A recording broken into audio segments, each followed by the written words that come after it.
Hi, it's Ben for learningsurfphotography.com, and I'm going to talk through telephoto lens options and my new favourite telephoto lens for shooting surf photos with Sony a6000, a6500, etc. cameras.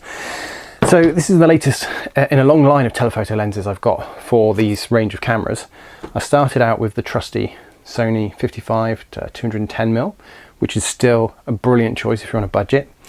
I expanded that one with the Olympus Tikon 17X, more about that later. Let's give it a bit more reach, but still maintain that really tight budget. But most recently, I picked up one of these, which is a Sony, it's the 4.5 to 6.3 70-350G OSS. So it's designed for these apsc sensor cameras like the a6500 that I'm using it on, and the a6000 that I've used it with as well.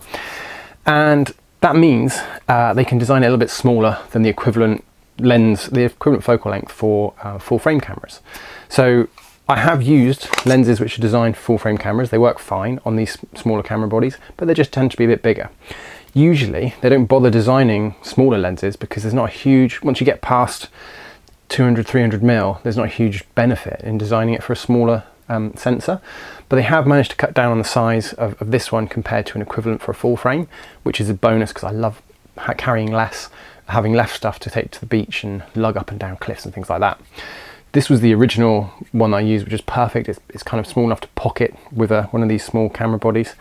But in terms of reach and image quality and just being an up-to-date lens with some nice optical stabilization built in, this one does have the edge. Costs quite a bit more, so you're looking at, for this 55-210, about $300 new, but you can pick them up secondhand for a really good price because there's so many of them out there. And this one is around about $1,000 new. They're relatively recent, so there's not too many secondhand, but you can pick them up for maybe about $800 secondhand, less if you're lucky. There's a lot of things I like about it. So it's got this button on the side, which is a trademark of these G lenses, which is like Sony's high-end label for their own lenses.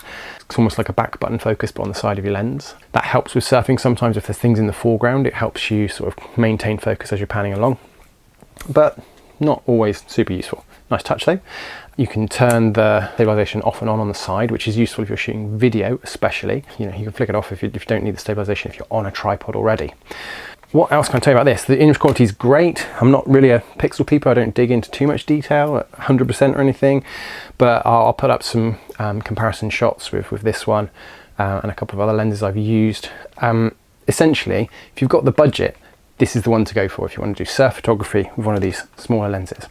Now, alternatively, you could look at something like the 70-200G lens, which is the white one. I've shot with that one before.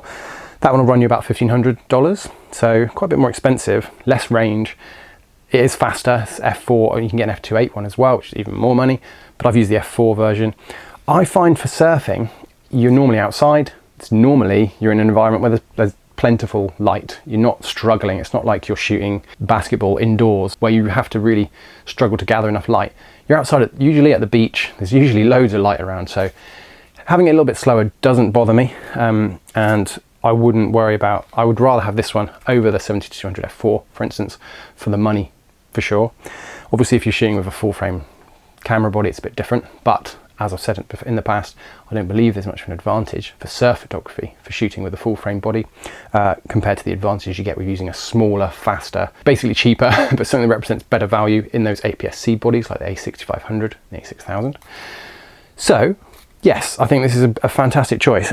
The alternatives, 70-200 f4, wouldn't consider it for an APS-C body versus this one.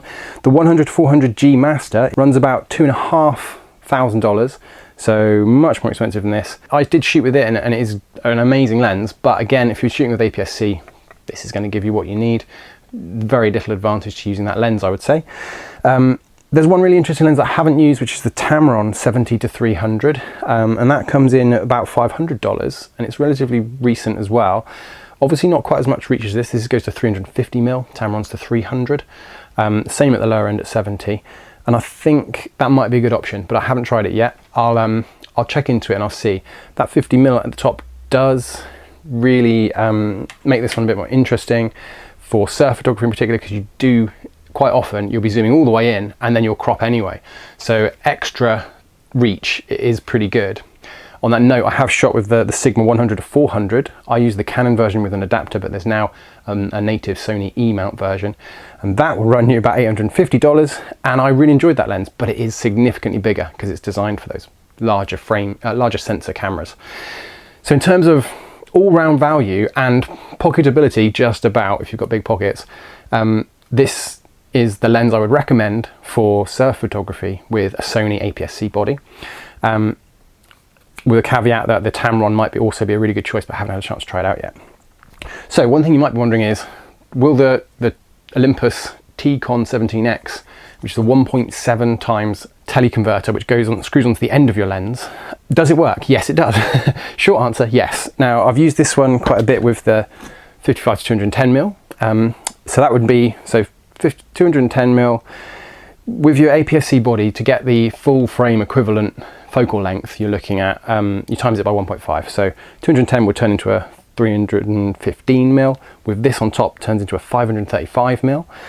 And then this one, you're looking at 350mm at the top end, times 1.5 is 525mm. So with just this lens, you can get an equivalent of 525mm focal length with one of these APS-C cameras.